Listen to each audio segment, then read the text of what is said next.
नमस्कार दोस्तों, आप सभी को स्वागत है हमारे YouTube चैनल में। मैं एक हल्दी गीत गाने जा रही हूँ। अच्छा लगेगा तो कमेंट करके बताइएगा कैसा लगा। पापा के खेतवा में उपजे हरदिया हो, भैया बैठले रखवा, भैया बैठले रखवा।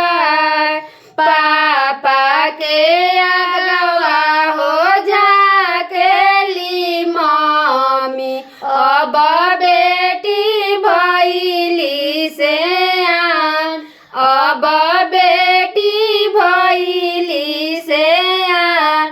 काचे काचे बसवा कटई हो जनक जी, पानावाले मरवा छवाय, पानावाले मरवा छवाय। चौके पर बैठेली बेटी हो सीता बेटी, हरदी चढ़ेला सिर मात, हरदी चढ़ेला सिर मात।